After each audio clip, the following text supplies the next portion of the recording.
Chers amis, bonjour. Très content de vous retrouver encore aujourd'hui. Et j'aimerais qu'avec vous, nous puissions voir quelque chose d'autre. C'est-à-dire que tu es le décideur de ce que Dieu veut faire dans ta vie. Simplement pour te dire qu'il n'est jamais trop tard. Même si tu es passé par certaines situations, tu es passé par certains travers, je peux te dire qu'il n'est jamais trop tard. Nous allons faire un tour dans la parole de Dieu, dans le livre du Deutéronome au chapitre 28. Nous allons lire ceci. Deutéronome 28, versets 1 et 2. Voilà ce qui nous est dit. Si tu obéis à la voix de l'Éternel, ton Dieu, en observant et en mettant en pratique tous ces commandements que je te prescris aujourd'hui, l'Éternel, ton Dieu, te donnera la supériorité sur toutes les nations de la terre. Voici toutes les bénédictions qui se répandront sur toi et qui seront ton partage lorsque tu obéiras à la voix de l'Éternel, ton Dieu. Et nous allons au verset 15. Mais si tu n'obéis point à la voix de l'Éternel, ton Dieu, si tu n'observes pas et ne mets pas en pratique tous ces commandements et toutes ces lois que je te prescris aujourd'hui, voici toutes les malédictions qui viendront sur toi et qui seront ton partage. Voilà donc ce que Dieu te dit. Dieu, il dit, voilà, tu es là, je t'ai créé. Nous savons déjà que dans le jardin d'Éden, Dieu a créé Adam et Ève. Qu'est-ce que Dieu a créé en créant Adam et Ève leur a dit? Il leur a dit, dominez. J'ai mis tout ça à votre disposition. Dans le même jardin, Dieu a appelé Adam, il a dit, voilà ce jardin que je te donne. Prends-en soin et cultive-le. Donc je veux que tu vives bien. Voilà déjà le dessein de Dieu. Et dans ce passage que nous venons de lire, il est écrit que Dieu te dit une chose. Il met devant toi aujourd'hui la bénédiction. Il te donne même la supériorité sur toutes les nations. Mais à une condition, que tu obéisses à ses commandements et aux lois qu'il te prescrit.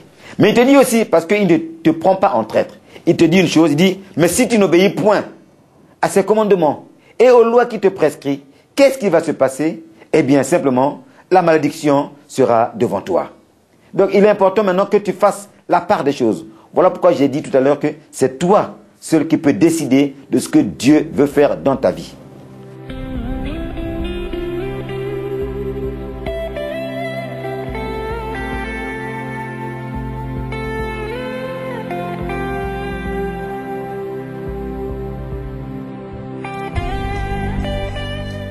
Pourquoi je te dis que c'est toi seul qui es capable de décider ce que Dieu veut faire dans ta vie? Parce que Dieu, en nous créant, je l'ai dit tout à l'heure dans le livre de la Genèse, il a mis en chacun de nous des potentialités énormes, des potentialités qui ont besoin d'être libérées. Mais ces potentialités sont enfermées en nous à cause des fausses idées reçues, à cause des idées mal aiguillées ou alors à cause des mauvais conseils que nous avons reçus ou encore par une compréhension erronée des Saintes Écritures. Mais les potentialités sont là. Parce qu'il nous a créé, il a mis ça en nous. Puisque la Bible déclare que Dieu a créé l'homme à son image. L'homme, pour qu'il soit le vis-à-vis de Dieu. Donc, il est important que tu puisses te voir comme ton Créateur te voit. Nous sommes certes très différents les uns des autres. Mais nous sommes tous capables d'impacter positivement notre environnement. Nous sommes tous capables d'influencer notre environnement. J'aimerais simplement vous donner un témoignage. Mon épouse et moi, Dieu nous a appelés au ministère du chant. Et nous chantions dans les églises, nous chantions dans les mariages, nous chantions dans les rencontres des hommes d'affaires du plein évangile. Nous chantions vraiment là où les gens nous appelaient. Et nous ne savions pas qu'il y avait un jeune garçon qui nous a écoutés chanter. Et dans la région parisienne, quand nous chantions, c'était dans les années 80, il n'y avait pas beaucoup de groupes chrétiens comme on en voit aujourd'hui à l'époque. Et ce jeune garçon, quelque part, ça l'avait plu. Et puis un jour, nous avons démarré l'œuvre avec mon épouse. Et nous étions dans l'œuvre, dans l'église. Et il est venu à l'église. Il est venu, il a chanté. Et à la fin, il a dit, j'aimerais vous donner un témoignage. Et c'est un grand garçon vraiment qui a des potentialités incroyables. Qui fait vraiment des très très très belles choses pour le Seigneur. Et il est venu, il a dit, vous savez, si aujourd'hui, je chante, j'ai reçu cette vocation au travers de cet homme et de cette femme. Parce que quand je les ai entendus chanter, ça m'a tellement pris au trip, ça m'a tellement touché que je me suis dit, Seigneur, je veux faire comme eux. Je vais chanter comme eux. Et voilà comment cette vocation est née dans le cœur de cet homme. Nous, on ne le savait pas. Mais c'est quelques années après, quand il est venu à l'église, qu'il est venu, il a chanté et il a produit beaucoup d'albums. Et il en produit encore aujourd'hui, que vraiment il est venu témoigner cela. Pour certains qui le connaissent, peut-être il s'appelle le frère Nzao. C'est ce frère-là qui est venu pour témoigner de ce que Dieu a fait. Donc je disais qu'en chacun de nous, il y a des potentialités que Dieu a placées pour que nous puissions impacter positivement notre environnement. Tu es le seul à décider de ce que Dieu peut faire dans ta vie.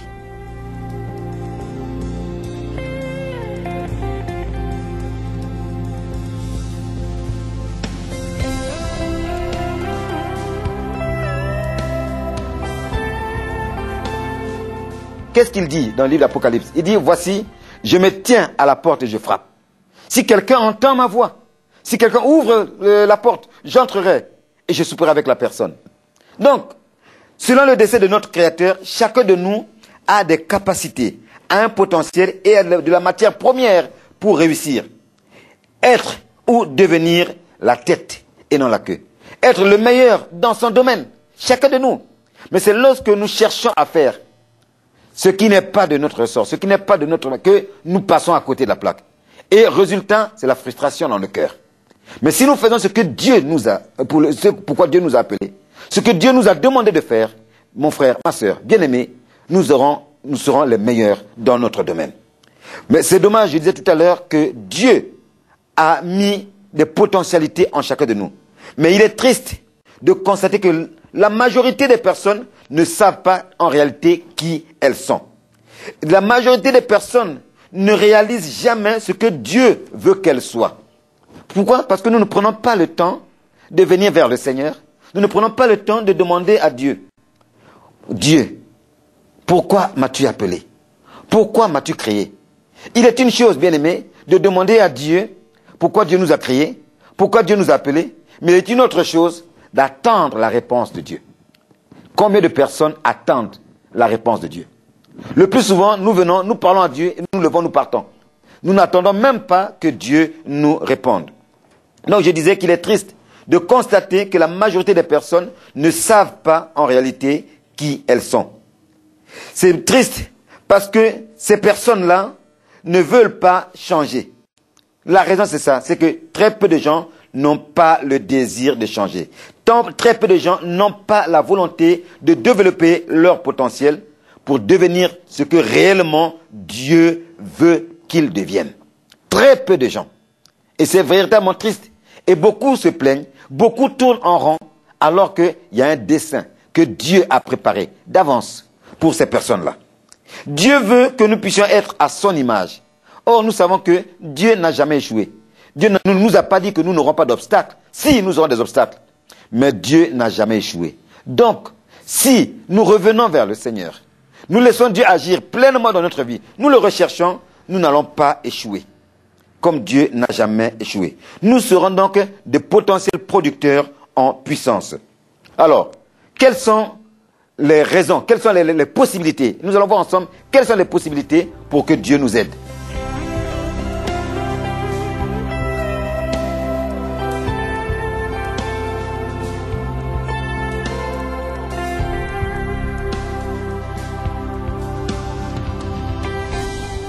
Comment nous pouvons faire pour que Dieu puisse décider dans notre vie et que nous puissions être de ceux qui gagnent, de ceux qui marchent dans la victoire? Oh, je ne dis pas que tous les jours nous marchons dans la victoire, non. Mais je dis simplement que devant les situations importantes, nous marcherons dans la victoire. Jésus-Christ lui-même a dit, vous savez, vous aurez des tribulations dans ce monde, mais soyez rassurés. Prenez confiance. Moi, j'ai vaincu le monde. À cause de cela, vous aussi, vous allez vaincre le monde. Vous aussi, vous allez marcher dans la victoire.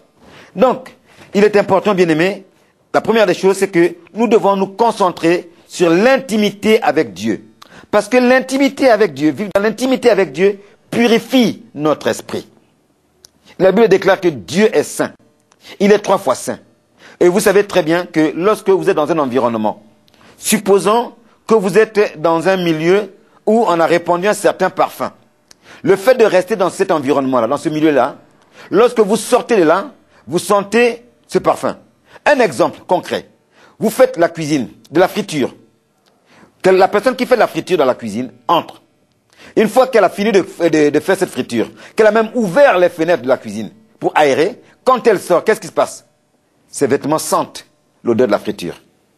Donc, notre intimité avec Dieu purifiera notre esprit. Parce qu'il est écrit que Dieu est esprit et il faut que ceux qui l'adorent en esprit et en vérité.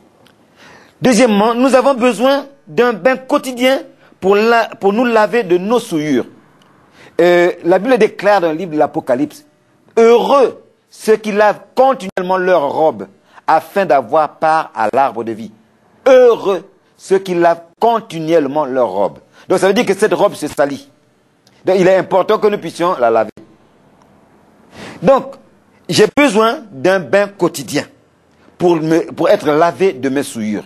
J'ai besoin de m'approcher de Dieu pour demander la grâce de Dieu pour être lavé de mes souillures.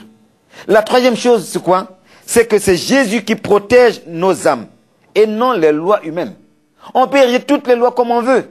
La preuve en est que, regardez, nous sommes en début d'année. Qu'est-ce qui arrive quand on est en début d'année ou en fin d'année? On prend des résolutions en disant, l'année prochaine, je ne ferai plus ça, ça, ça et ça. Je ferai ça, ça et ça. Mais qu'est-ce qui se passe? C'est qu'on débute l'année, peut-être sur des chapeaux de roue, on tient un peu les engagements et après, on rechute. Pourtant, on a pris des résolutions, on a pris des engagements, mais on ne les tient pas. Je voulais simplement vous dire que c'est Jésus qui protège nos âmes. Jésus qui nous aide à aller jusqu'au bout parce qu'il a dit, sans moi, vous ne pouvez rien faire. Donc voilà pourquoi il est important que nous venions à Jésus-Christ. Et plus on est en contact avec Jésus, plus notre cœur sera enflammé pour lui. Plus nous sommes en contact avec Jésus, plus notre cœur sera enflammé pour lui.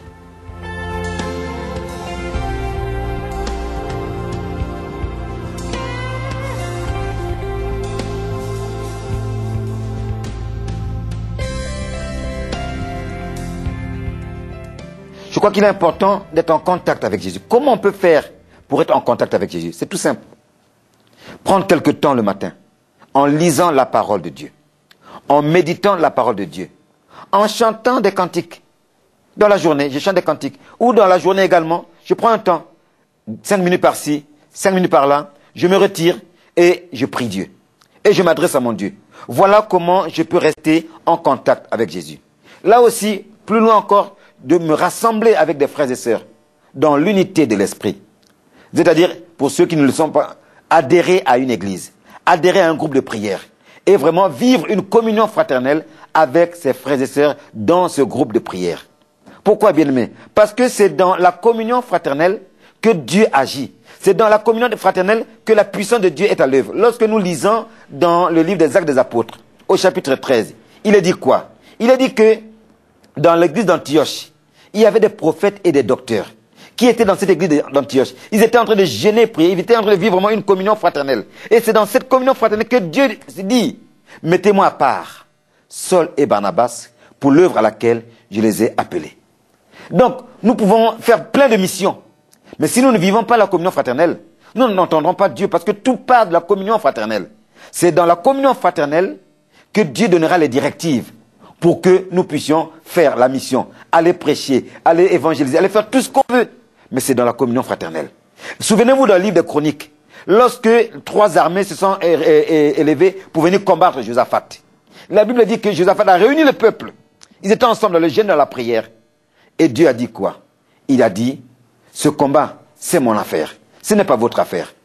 Mais dans cette communion fraternelle, Dieu a donné à Josaphat une stratégie. Il dit, voilà ce que tu dois faire. Tu prends les chantres, tu les mets devant. Et les autres par derrière.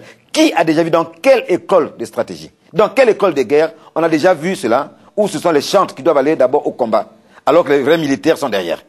Mais c'était la stratégie de Dieu. Et Dieu l'a donnée parce qu'ils étaient dans la communion fraternelle. Donc il est important de nous approcher de Dieu. L'intimité avec Jésus-Christ nous donne une profonde assurance et de la stabilité. C'est important que nous puissions vivre cette intimité avec Jésus. Et cette intimité, nous la vivons, je disais tout à l'heure, dans la prière, dans la méditation de la parole de Dieu, et aussi dans la communion avec les frères. Fréquenter un groupe de prière, une cellule de prière, une église vivante. C'est important de pouvoir fréquenter cela. Parce que là, je me réunis avec des frères et sœurs et je reçois de la part du Seigneur ce que Dieu veut me donner. C'est très très important, bien-aimé, que tu puisses recevoir cela pour guider ta vie, pour savoir ce que Dieu veut faire dans ta vie.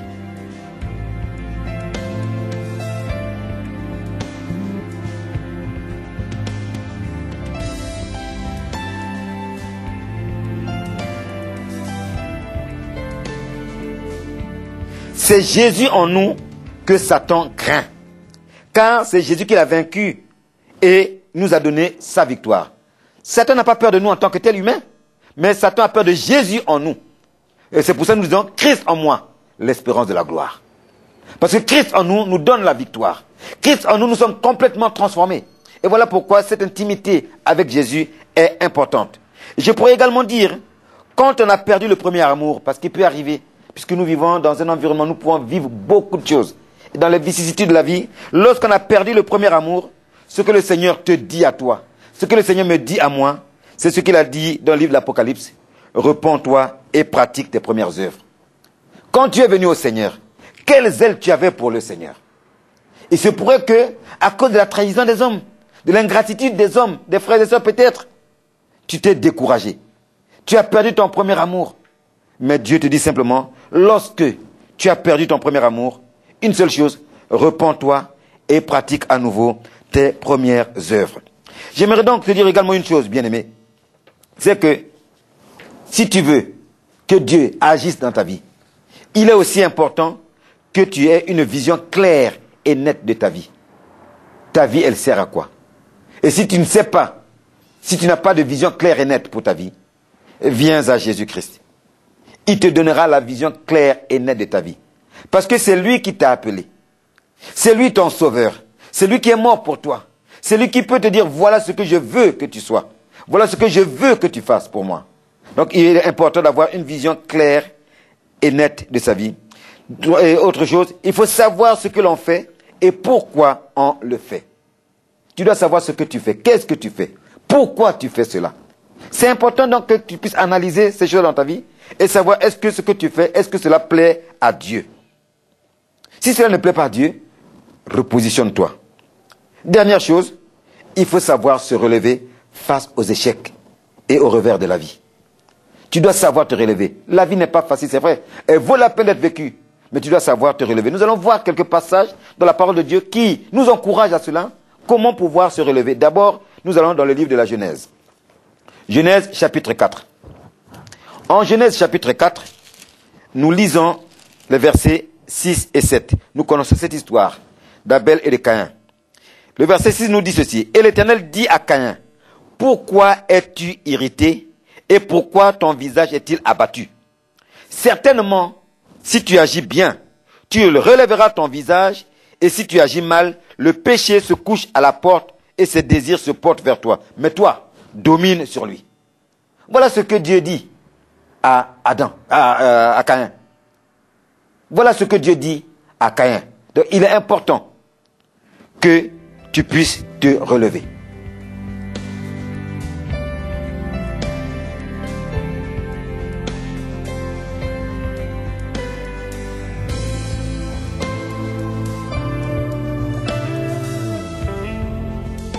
Pourquoi es-tu irrité et pourquoi ton visage est-il abattu?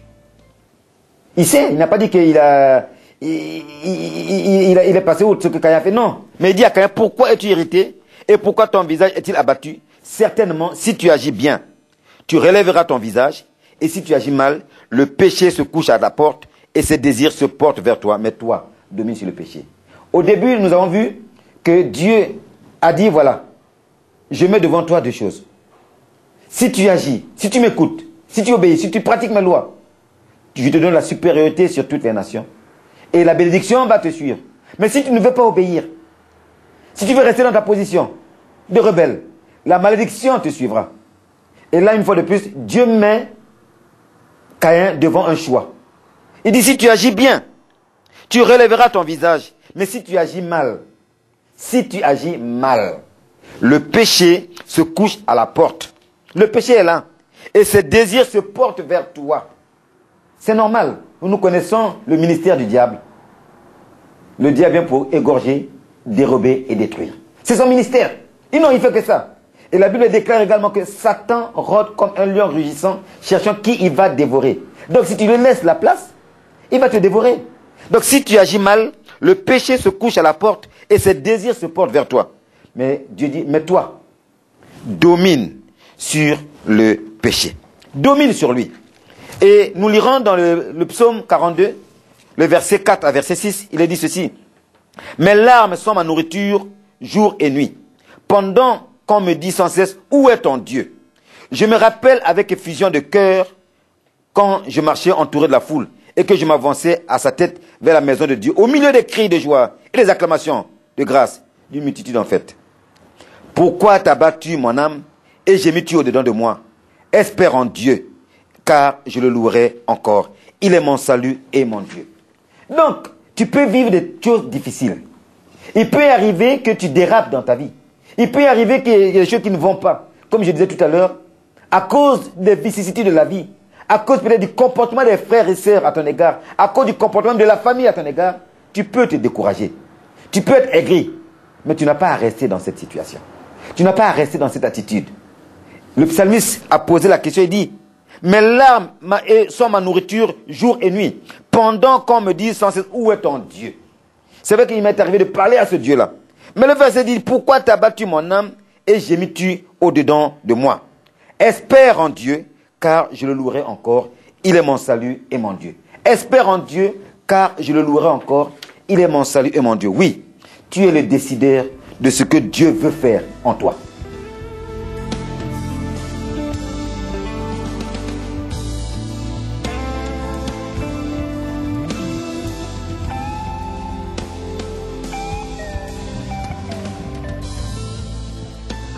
Quand je pense à ma détresse et à ma misère, à l'absinthe et au poison, quand mon âme s'en souvient, elle est abattue au-dedans de moi.